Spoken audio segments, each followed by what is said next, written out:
Ya. Lo que dice está grabando. Sí. Bueno, vamos a comenzar. Ya nos debe estar escuchando, ¿verdad, profesor? Y Julio, bueno, pareciera que está ahí, pero no sabemos. Bueno, nada, comencemos entonces. Aquí, chévere, qué bueno encontrarnos con nuestra querida amiga Inés Pérez Vilque y poder continuar esta conversa que tenemos desde hace 4 años por lo menos sobre lo que con Juan José Bautista llamamos las condiciones de posibilidad para pensar una posible argumentación sobre algo así como unas estéticas descoloniales, o qué pasaría, yo ahora lo veo como qué pasaría con la estética a propósito de o en torno a los debates descoloniales. Y bueno, esto va a ser un momento de conversación que hemos venido teniendo desde entonces. Un poco la metodología que estábamos pensando era, hay un par de textos de la profe Inés que yo quisiera comentarle. Uno se llama La experiencia estética popular, elementos para la acción descolonial. Ese fue publicado en 2019, ¿no? Sí. Y está uno posterior de 2021 que se llama Dispositivos de la sensibilidad para una tecnología de la experiencia estética. Entonces, la idea sería que yo comentara esos par de textos de Inés a la luz de la investigación que hemos venido adelantando en los cursillos y en las conversas con mucha gente en comunidades y en espacios universitarios en el país, en Venezuela, y que la profe Inés pueda hacer lo mismo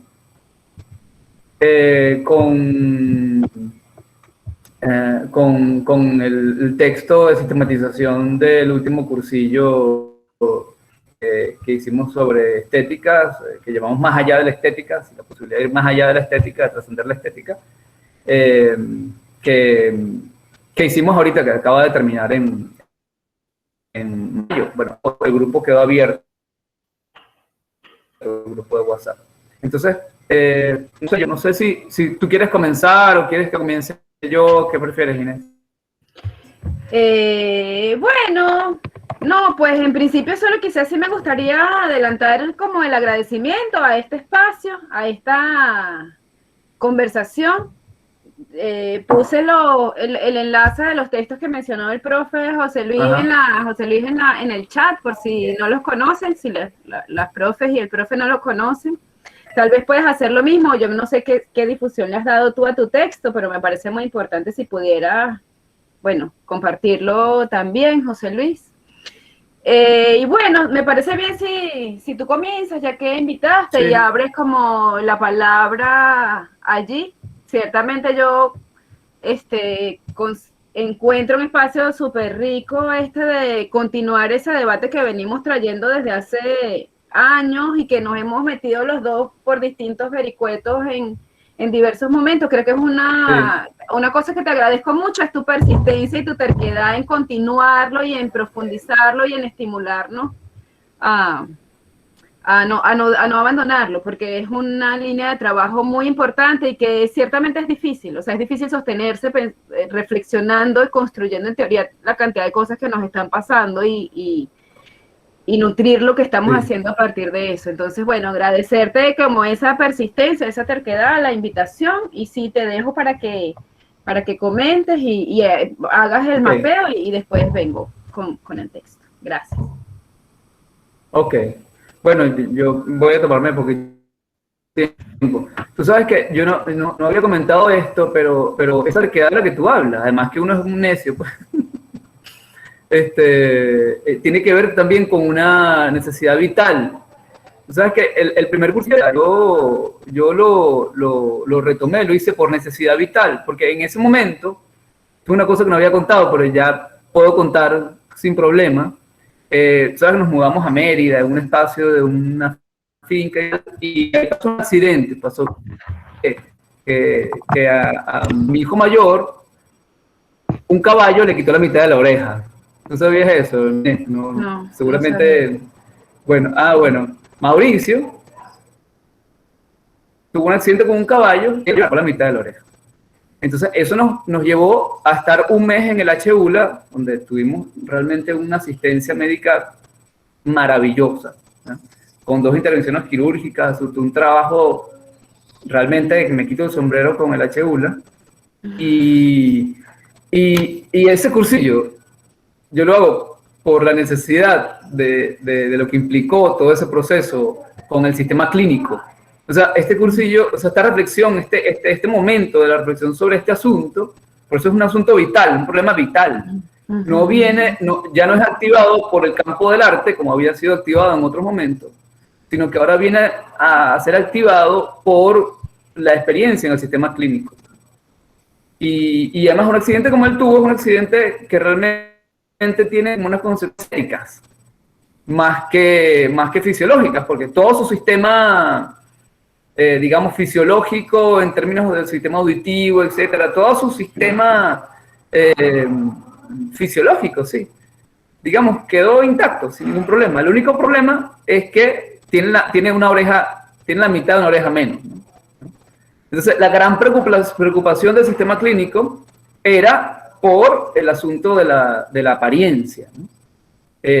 Y en ese contexto es que aparece entonces, surge la necesidad surge en mí con mucha fuerza la necesidad de retomar la discusión, y entonces es que hacemos lo del cursillo. Lo hacemos con UNEARTES, que UNEARTES es como, bueno, el espacio donde hemos estado trabajando más. Pero por eso ha sido tan importante en esta segunda parte de la reflexión que tenemos ahora, el énfasis en el mundo clínico, farmacéutico, y en un elemento más también, que tiene que ver también con la experiencia en el mundo del campo popular venezolano, que es también como un despertar ante las realidades, o un ver desde adentro las realidades estéticas, operando, por ejemplo, en el trato con la tierra, ¿no? Sí, por ejemplo, en el páramo, generalmente como el páramo está tan determinado por condiciones, ahora puedo decir que son estéticas, o sea, esta cosa turística, ¿no? O sea, la gente viaja por el páramo y qué hermoso el páramo y tal, pero lo que uno sabe estando ahí es que detrás de toda esa hermosura, o sea, lo que la estética ahí está cubriendo, ¿me escuchan? Sí. ¿Sí? Lo que la estética está cubriendo ahí son todos unos procesos agromineros, ¿no? Muy agresivos, muy violentos. Entonces, en el páramo lo que uno puede ver es que hay una agrominería extractivista de una violencia hacia la naturaleza y hacia los seres humanos vinculados a esta naturaleza brutal, que es velada por la estética del turismo. Pero no solamente eso, sino que además toda la producción agrícola, es decir, el tipo de producción, incluso el tipo de tecnología que se le impone al páramo, sobre todo en los Andes muy fuerte, muy evidente, el tipo de producción que se le impone al páramo está determinado por el tipo de forma, ¿no?, que tiene para la gente de la ciudad la idea de comer, por ejemplo.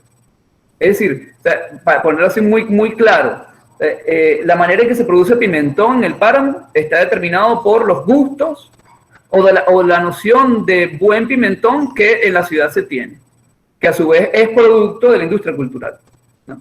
Entonces, hay unas determinaciones estéticas, ahí en el caso de la alimentación, en el caso del pimentón o de cualquier otro rubro, que al final terminan determinando la manera en que se genera la relación con la tierra y la manera en que se genera la relación incluso incluso el tipo de tecnología que se utilizan para producir esos rubros, ¿no? Entonces, ese es el contexto de la reflexión tal como la estoy en este momento como trayendo, pues. Claro, esto se junta con la antigua reflexión a partir sobre estéticas, digamos, de cara al campo del arte, ¿no? Entonces, por eso un poco esa conclusión a la que venimos llegando del peligro, de los riesgos para nuestras vidas que implican los procesos estéticos, y bueno, ahí entramos en la genealogía, pero entramos en el texto, no en el tuyo, en el mío, en el tuyo. Y bueno, lo que yo quería decir sobre tus textos, en general, era que yo estoy cada vez como más de acuerdo, por ejemplo, en el texto del 2019, el texto de la experiencia estética popular, estoy súper de acuerdo. O sea, creo que ahí hay una línea importantísima que tú abres de, por ejemplo, el concepto, tu categoría de materia afectable, transformativa, además planteas ahí. En otros momentos hablas de materia afectable nada más, pero creo que ahí la noción de transformación me parece cada vez más importante. El concepto de creación artística reencarnada en la cotidianidad, este concepto me parece fundamental porque estás ahí retomando esa vieja discusión de que el canto, la danza, los movimientos, la producción de imágenes, la transformación fabricativa de la materia, fue secuestrada, fue clausurada en el campo del arte, ¿no? Esa es una historia que ahí hemos trabajado bastante, ¿no? Entonces, una tarea que tenemos es romper ese claustro y regresar a la música, regresar el canto, regresar los sonidos, regresar el movimiento, regresar las imágenes a lo que siempre fueron, o sea, a su dimensión de utilidad, y ahora yo diría de utilidad cosmogónica, ¿no? De utilidad mística, ¿no? En los mundos antes de la modernidad y los mundos altermodernos también, ¿no? Y luego la idea de la potencia política de contrainterferencia. O sea, cómo esto que tú llamas materia afectable, esta posibilidad de retomar las artes también, ¿no? De retomar al trabajo, de retomar el canto, el baile, la danza, los movimientos corporales. O sea, eso que luego quedó enclaustrado en el concepto de arte, retomarlos para hacer una contrainterferencia a los intentos de configuración de hegemonía, que hoy yo diría de hegemonías estéticas, ¿no? Con lo que no es, y bueno, y por supuesto, luego ver cómo esta materia afectable, estas formas de construcción, de estas posibilidades del arte reencarnado en la vida de la cotidianidad de los pueblos,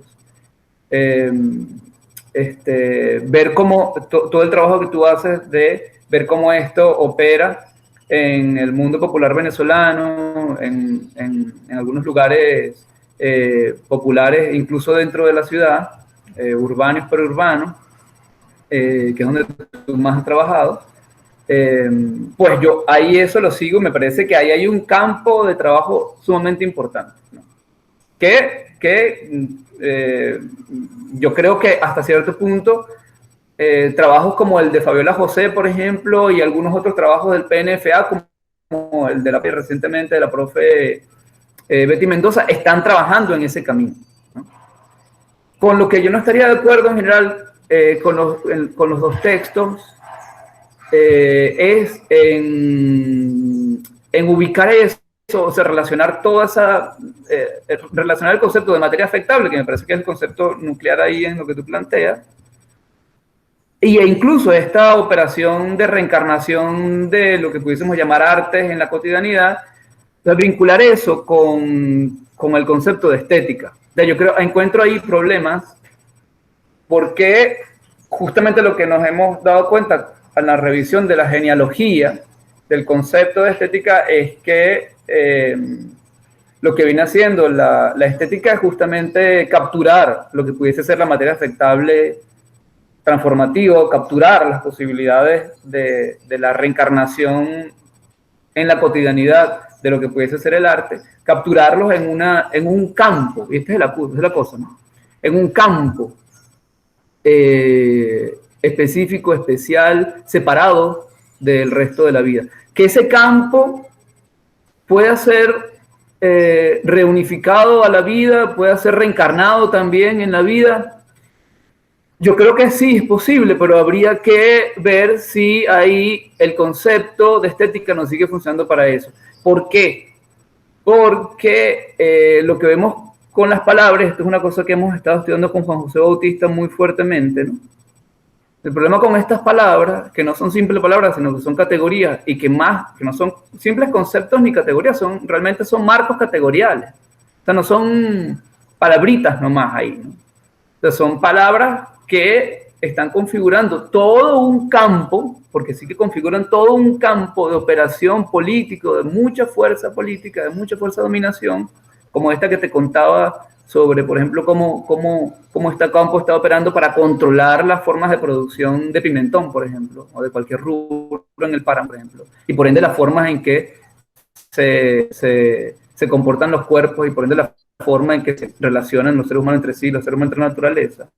Entonces, todo ese campo que fue generado muy específicamente en el siglo XVIII, tiene una genealogía y tiene un contenido específico y tiene una manera en que ese contenido fue a hacer ese contenido. O sea, tiene una manera en que ese contenido fue a elaborarse, fue a construirse, ¿no? Llegó a construirse, llegó a constituirse, tiene unos fines políticos, tiene toda una estructura muy, muy poderosa, ¿no? Que a mí me parece difícil deslastrarse de ella, ¿no? O sea, me parece que siempre sigue resonando en el término cuando lo usamos. Entonces, lo que yo encuentro en tus textos es que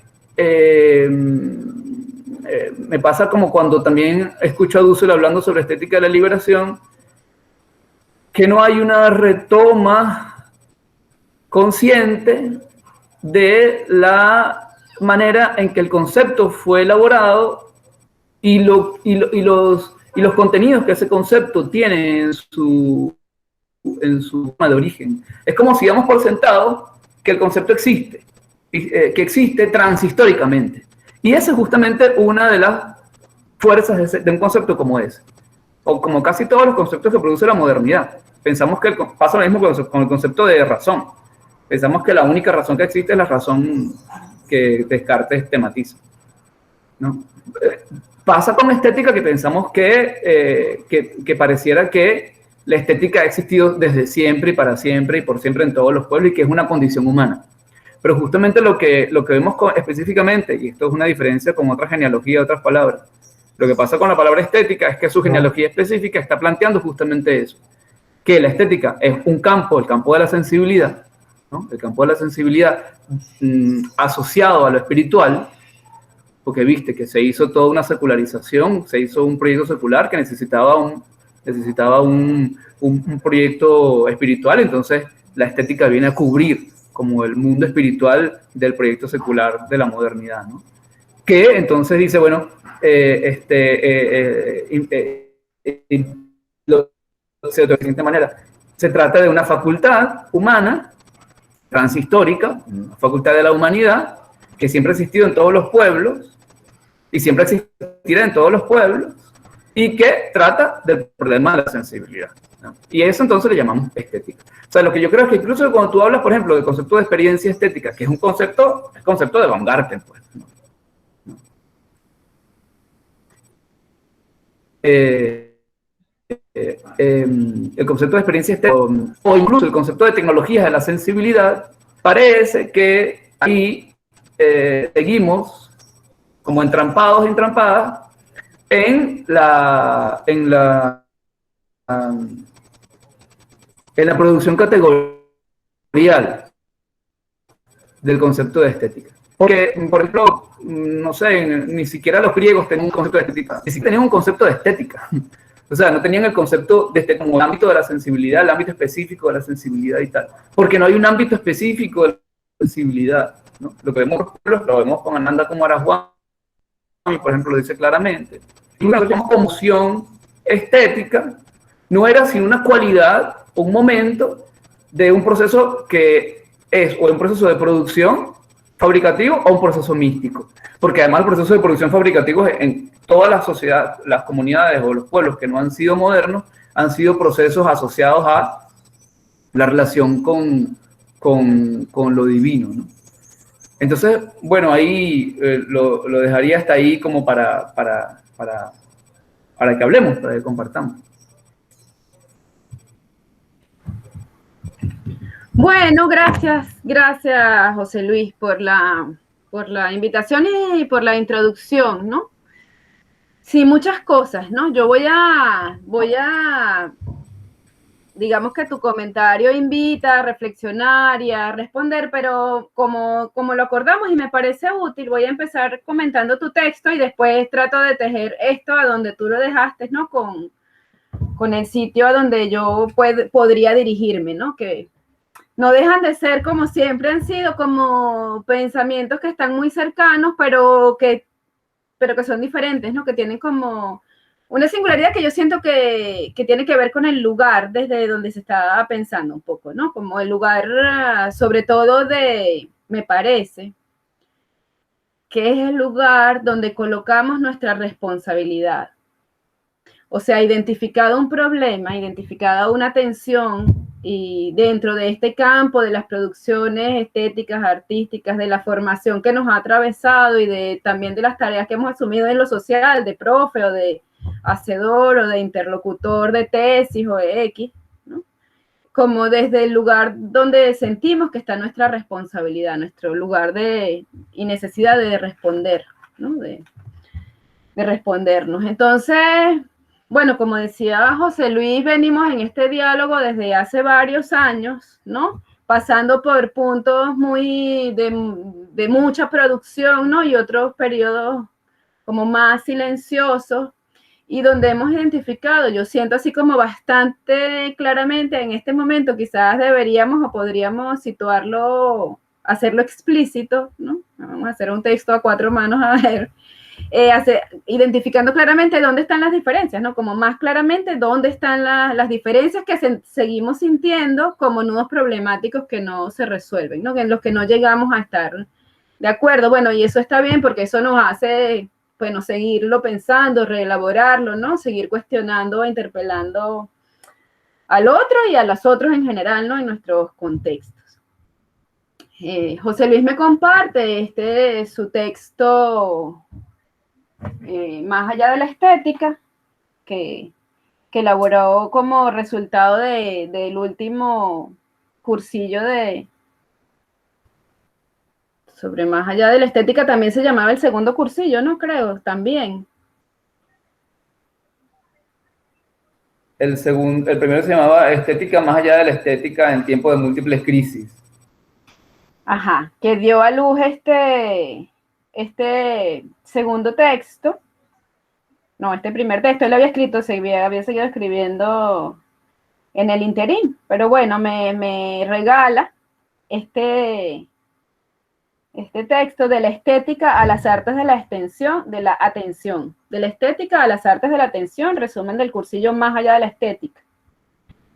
Y bien, ¿no? Entonces en él recupera muchas de las cosas que habíamos discutido en el primer cursillo, y a mí lo recibo como un regalo por lo que comentaba al principio, ¿no? Esa terquedad en la sistematización bien cernida de esos debates que se han venido dando y de seguir interpelando con las preguntas, y una vez que se le da la vuelta, pues con las preguntas que surgen a partir de allí, que nos permite seguir tejiendo y que genera, me parece, que creo que lo que a mí me parece más importante es que genera un diagnóstico muy claro de lo que la estética ha venido a significar en el contexto cultural latinoamericano, en general occidental, pero específicamente en aquello que nos concerne como pueblos subalternizados, ¿no? Y como pueblos latinoamericanos, me parece que el diagnóstico que se hace de cómo eso el diagnóstico que hemos venido construyendo y que José Luis sistematiza y plantea con tanta fuerza, de cómo eso nos sujeta, nos condiciona, direcciona nuestra vida y nuestra vida personal y colectiva como grandes dispositivos invisibles de domesticación y de sometimiento. está ahí, ¿no? Ese diagnóstico me parece muy importante, muy coherente, muy bien planteado, además en ese ejercicio que a veces o que todavía se reclama para hacerse comprensible de diálogo o debate con el pensamiento europeo, pues como marcarlo bien claro cuáles son las diferencias y por qué y cómo el pensamiento europeo encuentra sus límites en los problemas que nos ocupan a nosotros como pueblos latinoamericanos, ¿no? Y nuestro ejercicio principalmente del pensamiento y de la acción que estamos produciendo, ¿no?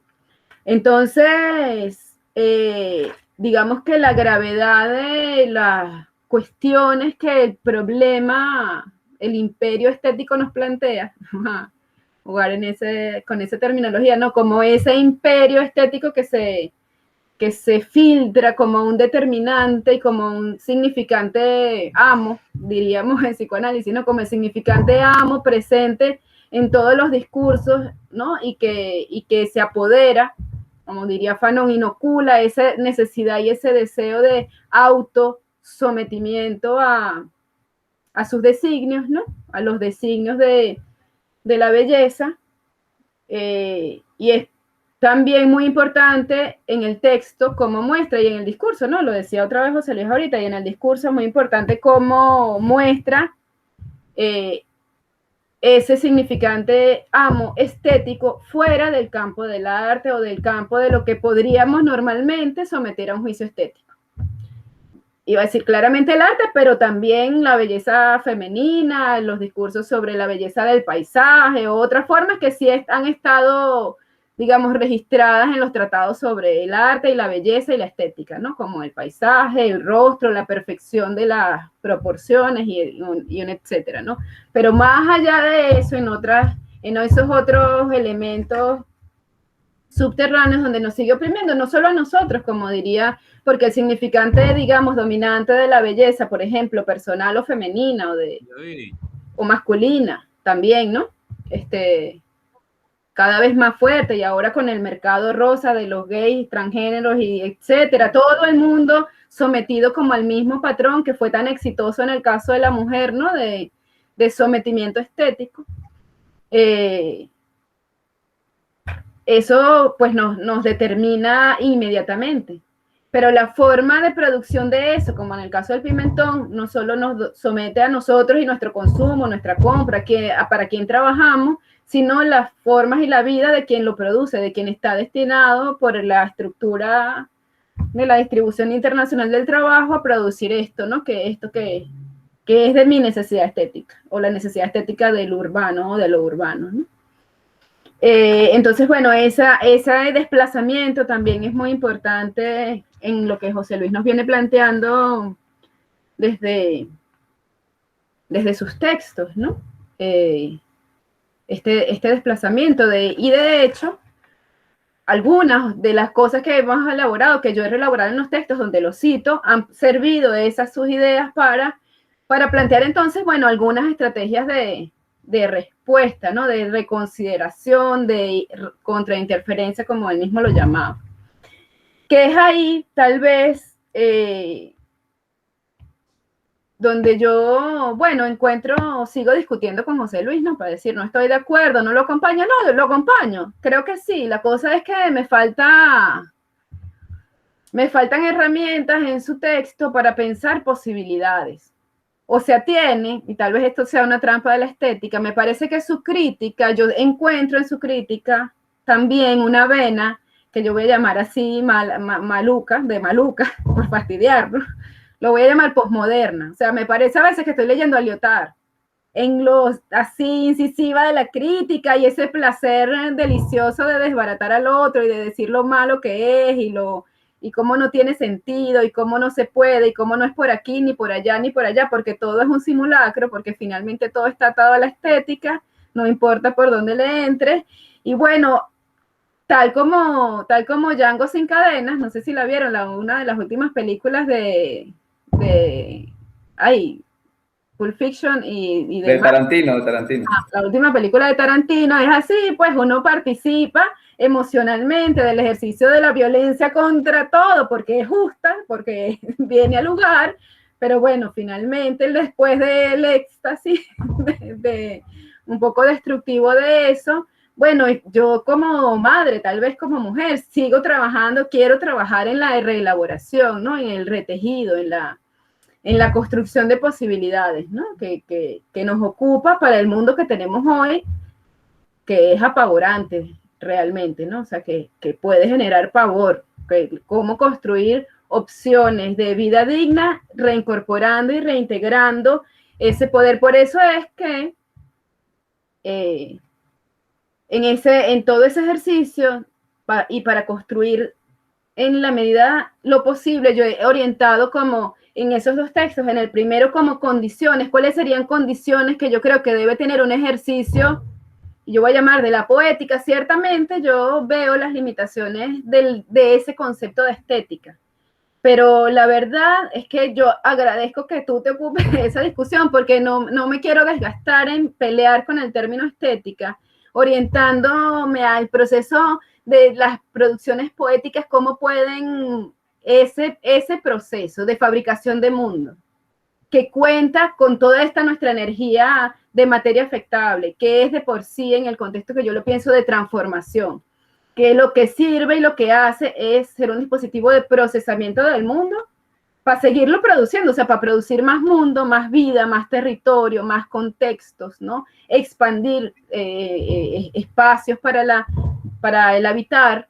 Entonces, concentrándome sobre eso, poner la atención en las condiciones que eso nos las puede permitir, ¿no? Que tiene que ver con esto de volver a acercarnos a la cotidianidad, de reconocernos como parte de un gran tejido de materia afectable que no es condición humana, sino condición de la vida, me parece, ¿no? Lo mismo están haciendo las matas, chupando tierrita y cosas para producir otra cosa, fruto, flor, no sé qué. Nosotros, ¿cómo es ese ejercicio en nosotros de nutrirnos y procesar vainas, ¿no? ¿Cuáles serían esos dispositivos que nos permiten tener ese comportamiento tan bonito de poder tomar y dar de una manera fértil, así, ¿no? Y en conciencia de que, bueno, no sé, ese es, quizás tal vez es no lo sé, diferente del de las plantas, no lo sé. De alguna manera nos sentimos y nos sabemos un poco en guerra, ¿no? Teniendo que incorporar dentro de ese dispositivo de producción poética el contexto del enemigo, pues, ¿sí? De que es también una estrategia de lucha política, de contrainterferencia, de reelaboración que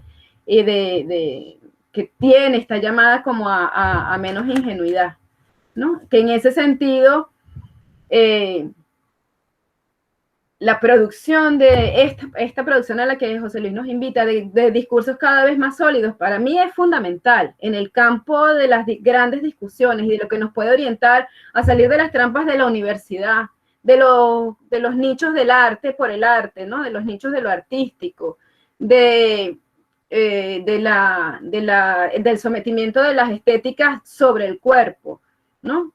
Me sorprendía mucho lo que contaba José Luis sobre Mauricio y el accidente y todo esto. Justamente ayer yo comenzaba un seminario sobre corporalidades y resistencia en América Latina y hablábamos, bueno, de eso, cómo pareciera que estuviéramos cada vez en un contexto de más tolerancia a la diversidad, a lo diferente, al no sé qué. La más mínima, o sea, un niño con una nariz un poquito más grande o una oreja un poquito más, o que camina un poquito raro, todo se convierte en tema, es llamativo, es sospechoso, convoca la alerta, ¿no? Entonces, ¿cómo esa normativización del cuerpo, cómo encontramos pero creo que es a través de la fabricación, creo que es a través de recuperar el ejercicio fabricativo, de la accionar. Y creo que en ese sentido podemos, sí, ciertamente distanciarnos de la estética. Yo diría incluso que la atención que tú mencionas, porque José Luis en su texto convoca y pone en el centro, en este texto, en otros, pues ha elaborado otros aspectos del problema, pero pone en el centro ese asunto de la atención que a mí me parece clave, pero me parece clave como un momento, porque para mí eso solo tiene sentido si conduce a ese retomar las capacidades fabricativas, o sea, a retomar la posibilidad de agencia, de hacer, de transformar y procesar este mundo que nos está tocando, ¿no? Digamos que entre lo afectable de la materia afectable, la captura de la atención y la agencia, para mí serían como los tres momentos, como vulnerabilidad, materia afectable, o sea, cosas, reconocernos dentro de esa trama transformativa, saber que hay un poder que dirige nuestra atención y nuestro deseo para hacernos esclavos o no, ¿no? Digamos, reconocer ese dispositivo de captura de la atención y del deseo, y el despertar o la activación de las fuerzas elaborativa, fabricativa. Serían como los tres elementos que yo metería ahí en este momento como en juego para situar, pues, ¿no? La problemática que nos ocupa. Y bueno, creo que es eso, porque el segundo texto también, pues, intenta eso, como identificar ya más, así el sonido, por ejemplo, es una herramienta que nos puede servir. Reconocer la materia, la plasticidad de la materia, que podemos intervenir en el mundo a través de la plasticidad de la materia, a través de lo colectivo, de las tramas colectivas, pues ya es ese segundo texto va mirando como menciona, ni siquiera si podríamos hacerlo con más profundidad, como cuáles son las líneas de trabajo de que nos pueden permitir ya en la práctica, digamos, tratando de ser como lo más formas de despertar de la sensibilidad, de la atención y de productividad, además de desarrollar formas de oficio fabricativo de mundo que aliente para allá. Entonces, bueno, pues podría ir, creo que dejaría ahí como la reflexión, ¿no? Donde yo la tengo, donde la puedo poner y seguimos conversando con los compañeros también. Bueno, yo no sé si alguien quisiera hacer algún comentario.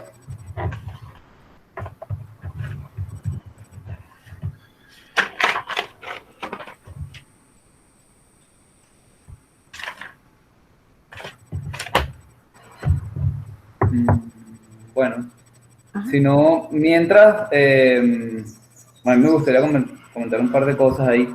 Pues yo creo que estamos coincidiendo una vez más en un punto de partida que no sé, creo que hemos postergado por alguna razón, que es esa propuesta de Dussel que nos pareció tan interesante que él lo olvidó. Sí, totalmente.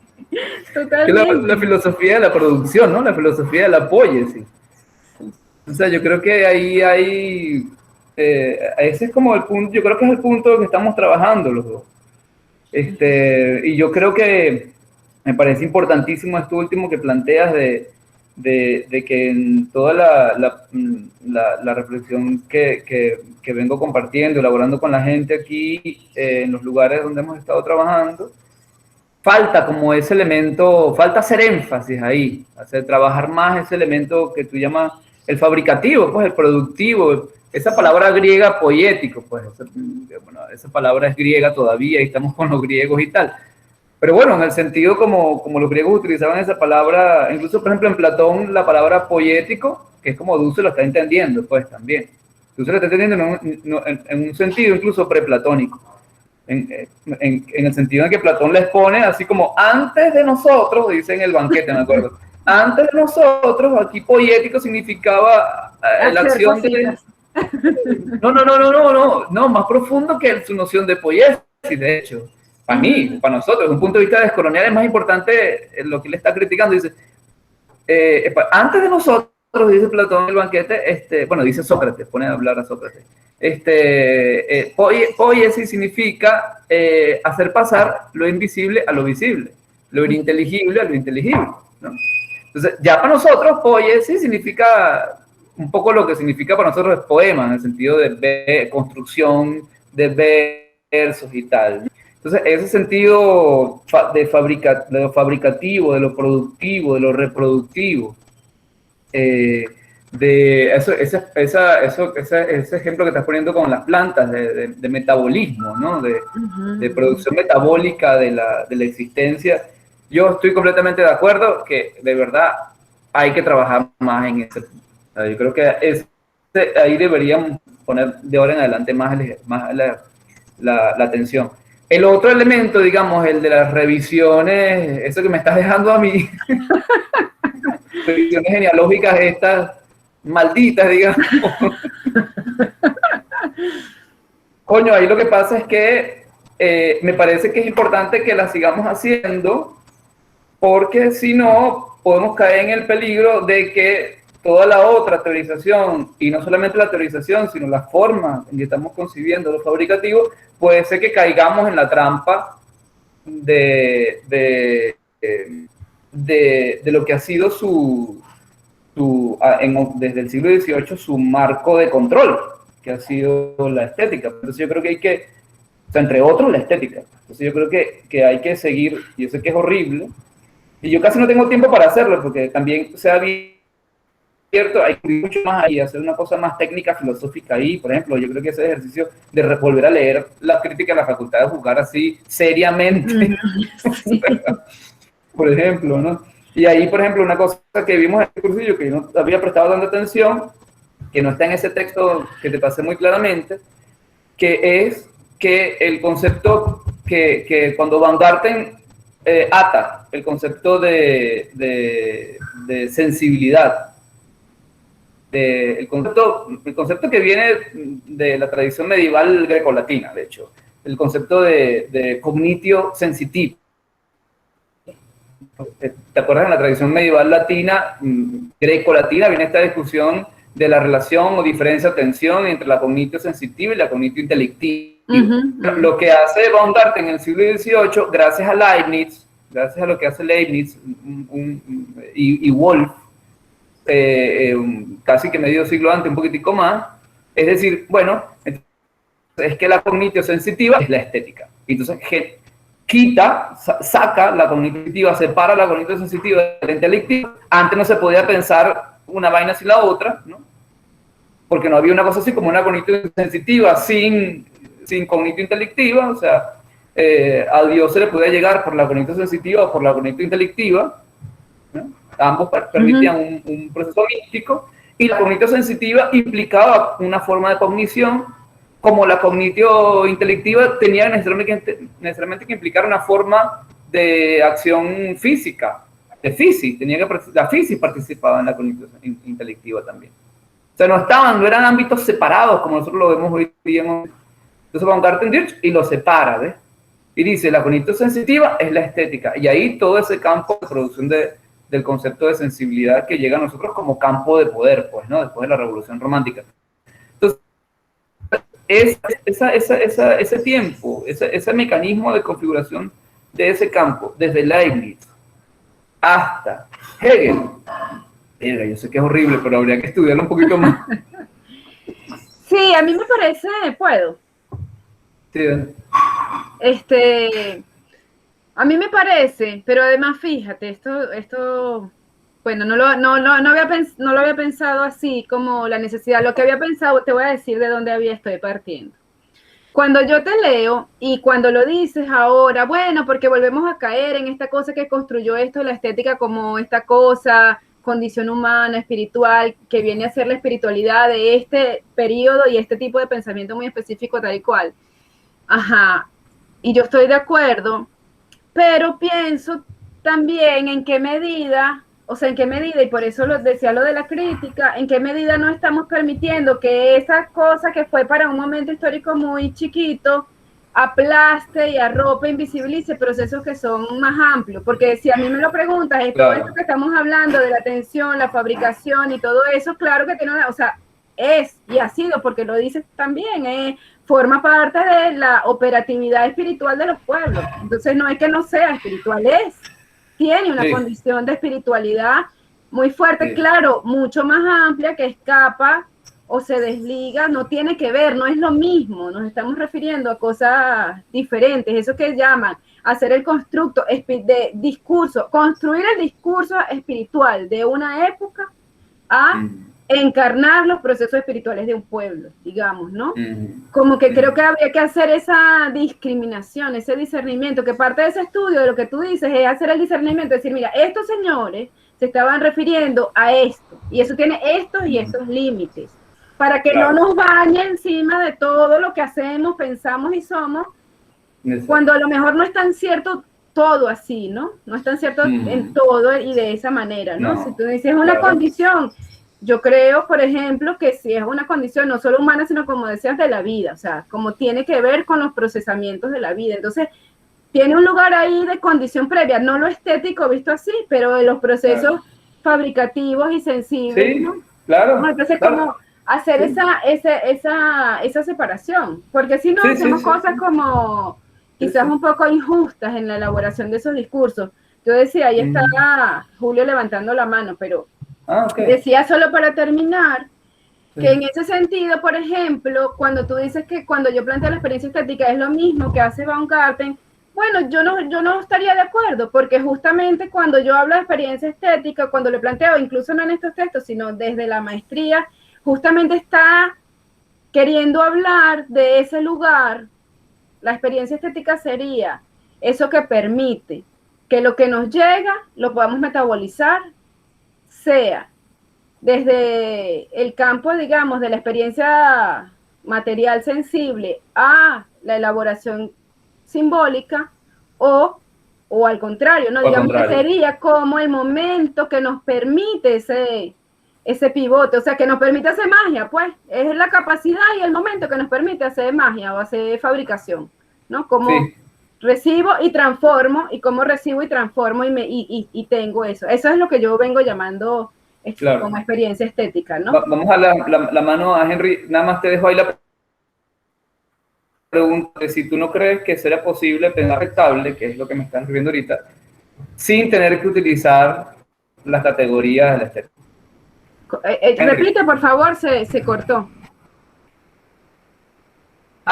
¿Qué crees que sería posible eh, mm, hablar o teorizar o tematizar el concepto de materia afectable sin tener que echar mano de la categoría estética? Uh-huh. Uh-huh. Sí, claro. Entonces le Bueno, damos la palabra a Henry y luego seguimos. no era Julio, creo que era Henry, Julio.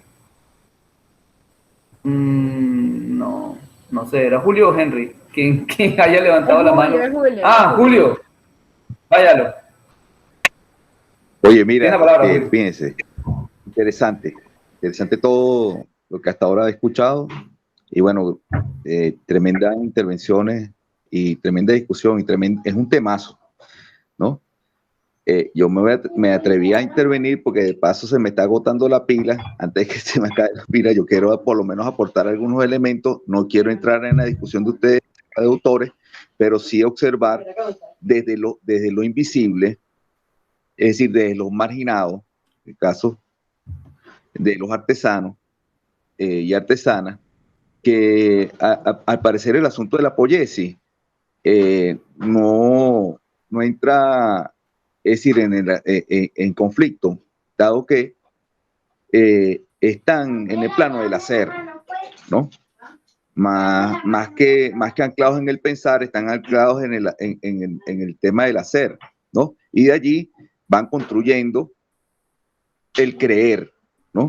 Porque yo creo que la trampa no está ni siquiera en el pensar o en el hacer, sino en el creer, ¿no? Es decir, lo que creemos que son las cosas, y en este caso la estética, conforme a lo que pensamos o hacemos, ¿no? Allí yo creo que pudiéramos encontrar algún elemento para precisar, ¿no? Y el otro aspecto es el histórico, ¿no? Que quiero precisar allí. El asunto de la transhistoriedad de la estética quizás viene de un mito de creer que impuesto, ¿no? Por supuesto, quizás en un momento determinado y, y es precisamente esta ocasión, ¿no? El momento de crisis, de decadencia de un imperio, ¿verdad? Que tiene todo su cosmovisión y esa para que nosotros repensemos, incluso volvamos a algunos aspectos previos de la construcción de pensamientos sobre el arte, sobre la artesanía, etcétera, sobre esos elementos, para que podamos reencontrarnos en un camino donde quizás valga no solamente o cuente, ¿no? Lo que piense alguno u otro pueblo, sino que podamos establecer precisamente ese diálogo necesario, ¿no? Yo creo, yo soy ferviente en creer, por supuesto, que existe elementos fundamentales de una esencia humana, ¿no? en todo esto, ¿no? A todas estas. Y que esos elementos que son esenciales a nosotros, ¿verdad? Tenemos que reencontrarlos a una etapa donde incluso esa segunda piel nuestra, que es la cultura, pueda fortalecer otros procesos incluso de diálogo, otros procesos de construcción de sociedad, de una nueva humanidad, ¿no? Pues yo sí estoy casado también con un proyecto distinto a la nueva normalidad, ¿no? Que nos están imponiendo, ¿sí? Todo esto incluso va de lo histórico hasta lo político. Estoy hablando desde el ámbito de lo filosófico, lo histórico y ahora el elemento político, que también es importante. Es importante porque y ahí caigo ya incluso atreviéndome, ¿no? A los autores, ¿no? Porque cuando hablamos de la razón, en el caso de Kant, ¿no? Es precisamente a partir de una época en que se está imponiendo, ¿no? A todo el occidente a europeo hacia el resto de la humanidad. Y es cuando precisamente comienza la decadencia del imperio chino, ¿no? Sí, que hasta ese momento, bueno, milenario digamos, en el campo de influencia a nivel de ese mundo, de esa época, ¿no? Ahora fíjate que estamos volviendo a esto, estamos volviendo, de alguna manera la historia se repite, como diría Marx, ¿no? Cuando sucede quizás de manera un poco trágica, ¿no? O estamos volviendo a ese ciclo, ¿no? De otro imperio, un imperio en decadencia, un imperio imponiéndose, donde quizás este otro imperio, digámoslo así, porque tampoco hay que estigmatizar el concepto de imperio, de imperial, ¿no? Hay que verlo bien en su contexto, donde se impone ya incluso otra dinámica de multipolaridad, eso que hablaba Chávez, ¿no? Desde esa política de diálogo entre los pueblos, ¿no? Donde esto que estamos discutiendo es parte fundamental. Esto que estamos discutiendo es parte fundamental, porque eso nos va a enseñar a reconocernos, tanto unos a otros pueblos, sino también entre nosotros mismos, ¿no?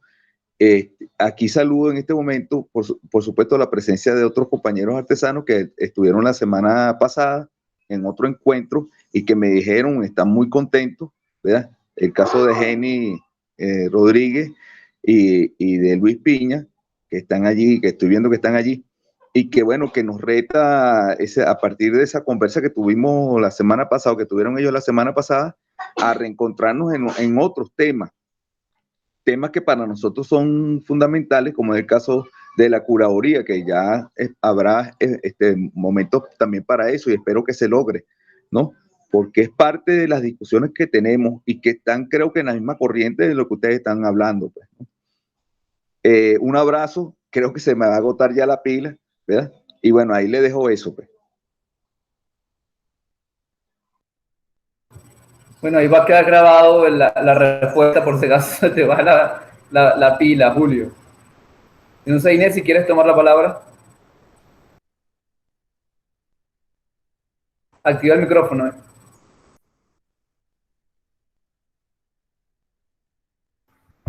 No, decía que Henry como que ahora sí también está levantando la mano. No sé si le preguntas, Henry, ¿tú quieres decir algo?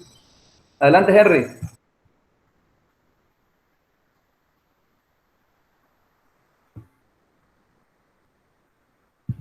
No, tal vez no. Había una mano ahí, pero no veo claramente cómo está en negro entre los dos, si era Henry o era todavía la mano de Julio. No, yo creo que era Julio. Ah, ok. Bueno, en relación, bueno, Julio coloca ahí varias cosas muy importantes, ¿no? Creo que podría dialogar con él y con todo el campo nuestros compañeros y compañeras artesanos tenemos mucho que aprender ahí, como desde el arte, ¿no? Desde la gente que hace cosas afiliadas a las manifestaciones artísticas, como ese vínculo que es a partir del hacer, que es a partir y del oficio también, ¿no? Que es una palabra que se hace cada vez más importante, más cara a estas reflexiones, ¿no? Como el oficio y la posibilidad de esta productividad, que además se me quedaba en este mapa de la materia afectable y productiva, o sea, de la transformación, la captura del campo de la atención y del deseo y la fabricativa. Hay una ecuación allí que tiene que ver cómo eso es saber o pasa por una dimensión, por eso yo lo llamo tecnología de saber para que funcione, ¿no? Para que opere, no es cualquier hacer totalmente, claro, que produce, ¿no? Que está ahí en esa dimensión. Entonces, bueno, me parece como que los planteamientos que hace Julio vienen a nutrir como ese punto de un hacer y de un saber hacer estos procesos, de un saber obrar esta magia que yo llamo como experiencia estética, este proceso fabricativo de mundo, cómo promovemos el conocimiento de eso, que es lo que me parece clave, lo que me parece central, me parece de una potencia muy grande. Y en relación a la discusión, a lo que tú dejabas planteado sobre la necesidad de esta genealogía y de esta discusión, creo que sí, me dejabas la pregunta sobre si se puede hablar de materia afectable fuera de la estética, y claro que sí, yo creo que sí, creo que la estética sigue siendo como un asunto problemático allí. Diría fácilmente, claro, que conduce, es mucho más fácil la poética, pero seguro que nuestros pueblos tienen otros nombres más propicios. Creo que es algo como magia, creo que es algo más como magia, exacto, como los rituales, como todos nuestros procesos rituales o algo así. Claro, no, claro. O sea, sí, claro que me lo imagino, no me funciona en este momento como útil, diría como un amigo, que me decía, bueno, la cosa es si te ayuda a que quede más claro de una vez o tienes que explicar mucho más desde el principio, ¿no? Entonces todavía no logramos, creo, como esa categoría, que nos permite en verdad aclararlo y no complicarlo para quien nos escuche. Exacto. O sea, que la idea es que facilite y que se entienda como más claro. Y que se entienda y que yo creo que también que opere como queremos que opere, Inés. Porque, por ejemplo, cuando tú hiciste ahorita, me parece el mapa donde estamos en el acuerdo absoluto, o sea, materia afectable, producción, pues, no, la captura del deseo, de la atención, toda la cosa, o la atención, el deseo puesto a trabajar por la reproducción de la vida, la construcción del metabolismo. Llamar todo eso experiencia estética, ya va, y ahí es que yo hago que ¡ah! Coño, ya va, me parece apresurado.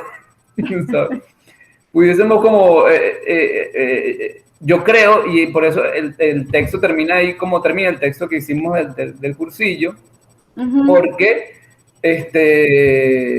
porque, o sea, yo creo necesarísimo, y ahí entramos en la discusión epistemológica, pues. O sea, yo creo necesarísimo que nosotros demos con las palabras que están, con la que estamos constituyendo nuestras subjetividades más allá de la modernidad. Y que estamos constituyendo como grupo humano, ¿no? Entonces, esas palabras, yo también creo, tengo la sospecha gigante de que esas palabras están ya entre nosotros y nosotras, que han sido subvaloradas, que no tienen como mucha fuerza y tal, que una palabra como estética tiene mucha fuerza y, digamos, es aparentemente comprensible aquí en Niza, ¿no? ¿Sí? Pero esa fuerza y esa comprensibilidad, digamos, de la palabra está extremadamente atravesada por la construcción genealógica del concepto. Entonces, a mí me parece que habría que siempre que volver a explicar qué es lo que queremos entender por estética, ¿no? Cada vez que usamos la palabra, que es lo que nos decía en estos días en una conferencia que tuvimos con la profesora Ariane, lo decía. Entonces pasa como con cultura, que tenemos que volver a explicar todo el tiempo qué significa la palabra, ¿no?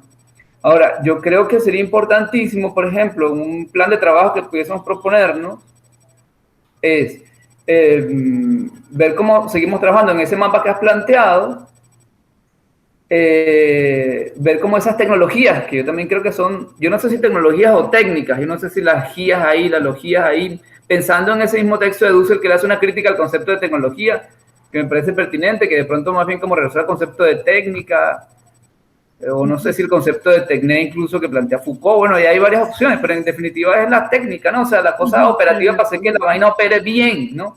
Que el Turén, cuando se cuente, logre sanar, ¿no? O sea, que opere bien en la realidad física, metafísica, al mismo tiempo, ¿no? Comunitaria, cosmogónica, ¿no? Entonces, lo que, como para ir cerrando, yo creo de pronto la conversa y llegar a algunos puntos, porque me parece importante que podamos seguir construyendo esto en conjunto, que podamos ver si podemos seguir, o sea, poner como la energía en dar con esos marcos categoriales, ¿no? Que nos permitan decir todo esto con claridad, porque a mí no me parece que quede claro si lo cerramos en la estética, me parece que lo confundimos de una forma tremenda. No, yo estoy de acuerdo, o sea, creo que no hay que cerrarlo y que hay que seguirlo trabajando allí, ¿no? Que hay que seguir en eso. En este momento creo que tenemos que asumir las explicaciones. O sea, si usamos ritual, vamos a tener que explicar qué estamos entendiendo por ritual, porque ritual, claro. Porque si no, viene todo lo antropológico y todo ese discurso ahí que no es exactamente lo que nos estamos refiriendo, y entonces, y si usamos poético, ¿en qué sentido poético, tecnológico, tecné? Yo lo que rescato ahí de tecnológico, aunque me haga ruido esa vinculación que hay en el imaginario colectivo, la cosa mecánica, automática, electrotal, pues creo que la cosa de la logia ahí me recuerda el asunto del saber, podríamos llamarlo de otra manera, pero es una técnica vinculada a procesos de saber, ¿no? A eso me quiero referir.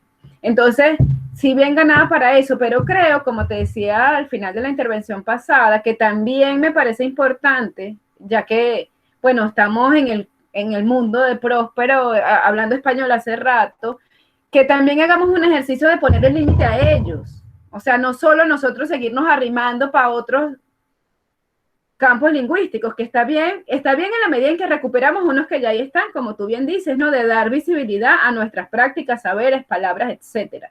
Pero no como en la negación de nosotros mismos, porque eso es de ellos y nos arrimamos para acá, y eso es de ellos cuando ellos se referían a vainas muy específicas. Entonces creo que también el ejercicio genealógico tiene que ver con sujetarlos a ellos a su lugar. Usted está hablando de esto y de esto muy específico y puntual. Podemos hablar de otras cosas fuera de eso, porque el mundo fuera de eso sigue existiendo y en español también sigue existiendo, ¿sí? Me explico, creo que ese ejercicio también es, o sea, a mí me haría siento como un alivio, pues como una cierta posibilidad de liberación, de ajustar y acotar ese pensamiento a sus contextos y realidades y a lo que ellos quisieron nombrar, y liberar nuestros contextos y realidades para la reflexión también, ¿no? Un poco. Yo estoy en la misma. Claro, yo estoy completamente de acuerdo con eso. O sea, de hecho, cuando yo digo, cuando estamos planteándole, el cursillo primero dijimos, pongámosle límites a la estética. Y en esto estamos diciendo, vamos más allá de esa vaina, no la necesitamos. Es justamente por lo que tú estás planteando ahí. O sea, porque lo que estamos viendo es que eso es una palabra, de hecho, una categoría, no es una simple palabra, es un marco categorial todo que está respondiendo a una realidad súper específica y chiquitica, como tú estás planteando, súper regionalizada, ¿no? Pero es que el problema que tuvo es que se nos impuso como un proyecto global y pisó toda vaina, ¿no? Tanto así que entonces hoy día lo único que tenemos como posibilidad es echar mano de esa categoría. Así que, no, señores, esa categoría nada más funciona para lo que ustedes estaban intentando hacer, que era dominar el mundo. O sea, ya, esa categoría, no sé si nos sirve a nosotros, no sé si la categoría, y ahí es lo que, mi duda que tengo, es que cuando la reviso, oye, yo no me veo ahí, nos veo en esa categoría ni un poquito. O sea, pues es que ni siquiera, por ejemplo, ¿sabes qué vimos? Una vaina loca, mira. Tú sabes que siempre se dice que estética viene de aesthesis, que significa,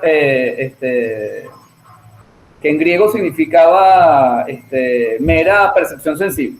O sea, eso es lo que te enseñaron siempre, Ivaina. Entonces, bueno, resulta, y hay un par de filósofos ahí marginales, muy marginales, que lo plantean, una filósofa venezolana, por cierto, y un gringo, de los que he encontrado, seguramente hay más gente que ha trabajado más esto, Pero ellos dicen lo siguiente, claro, lo que pasa es que ahí lo que hacen los alemanes, bueno, esto no lo ven tan claro ellos, esto lo interpreto más yo. Ellos hacen un estudio sobre la palabra aisis en griego. Dice, la palabra aisis en griego no quiere decir simple percepción sensible. Esa es la visión de Platón. Nada más de Platón. ¿No? Porque antes, incluso eso se ve gracias al mismo Platón en el Teteo, se ve que aisis, e incluso en la manera como Platón utiliza la palabra en distintos momentos, se ve que aisis significa darse cuenta, como atención, ¿no? Pero no solamente sensible. Algo nuevo ha aparecido en mi horizonte de vida, algo nuevo, me doy cuenta de que algo nuevo ha aparecido en mi horizonte de vida, pero no es sensible nada más, es cognitivo, es espiritual, todo al mismo tiempo. Cuando en el Teteo Platón está discutiendo que Protágoras dijo que aisis es epísteme. De Sócrates sale, oh, ¿cómo va a decir eso? Si aisis es epísteme, porque si una de las acepciones de aisis es percepción sensible, obviamente para Platón no puede ser epísteme, ¿no?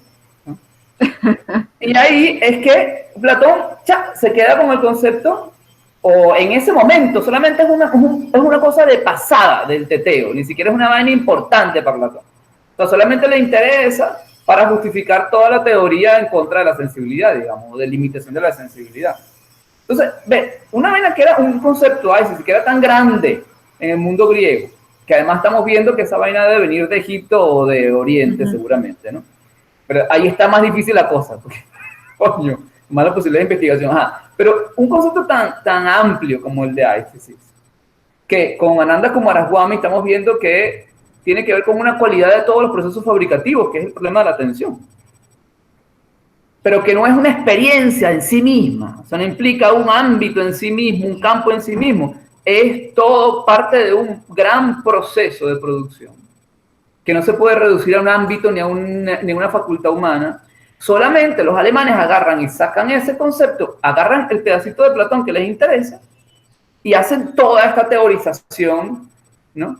Que me parece que hay que verla porque incluso hace que una teorización como la que tú estás elaborando, tan poderosa de materia afectable, termine siendo capturada por el concepto de experiencia estética. O sea, lo que yo creo que sería como interesante, importante y potente y vital, o sea, ni siquiera es un problema teórico, una vaina así como para nosotros poder vivir de otra forma, es que podamos darle fuerza a toda esa filosofía de la producción, como el mismo Dulce lo está planteando en ese libro, cuando dice que la estética es la parte limpia de la filosofía, es que es lo que es eso, ¿no?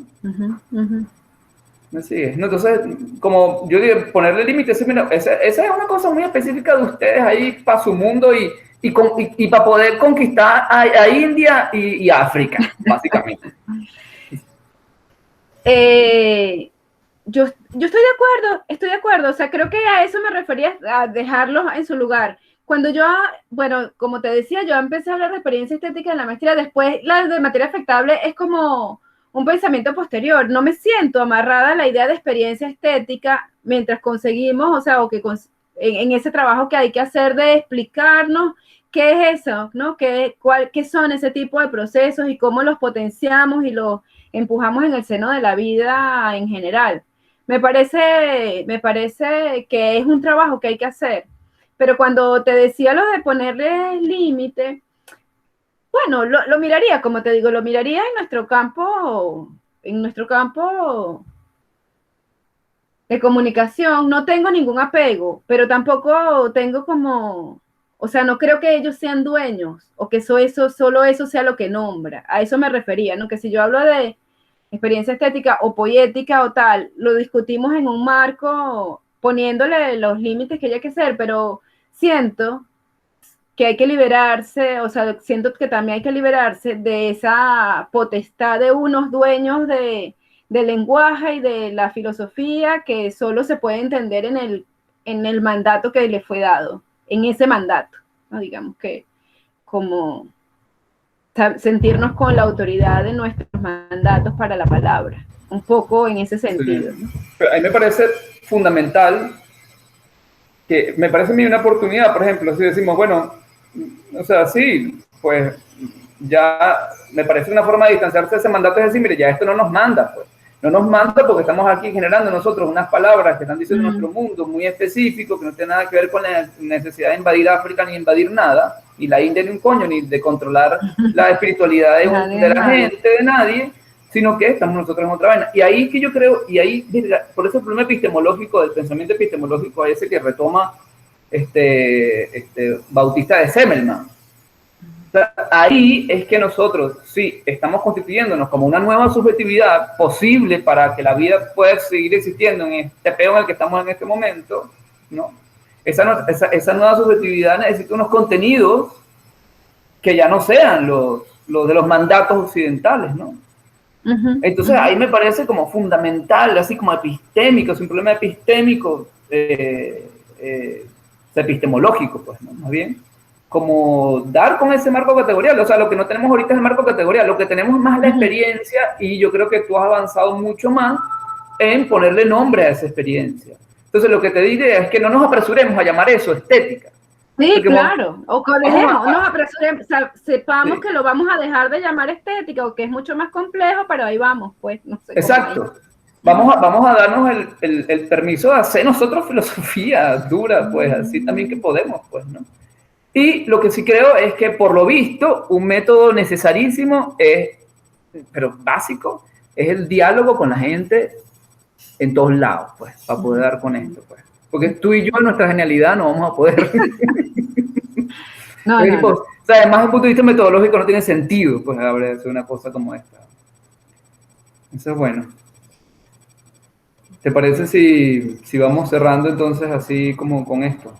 Sí, me parece chévere, te agradezco mucho, y que bueno, no sé, pues nos convocaremos, nos reconvocaremos, ¿no? Con otros vieses, ¿no? Con otros... Ahí vamos, seguimos tareas conversando. Específicas. Eso. Sí. Gracias a Natalia, a Henry, a los que nos acompañaron. Sí. ¿No? Muy bien. Saludos. Nati, ¿no quieres comentar nada? No, bueno, ahorita aquí escuchando, reflexionando. Ok. Después habrá el momento.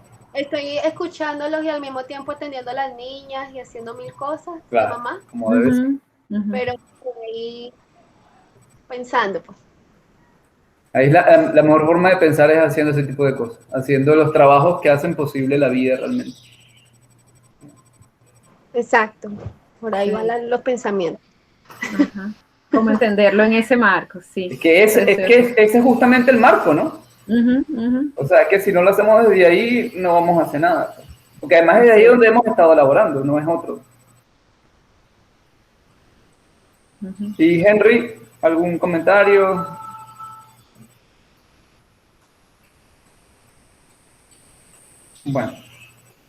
Bueno, Inés, entonces... Henry, váyalo. Estoy el micrófono.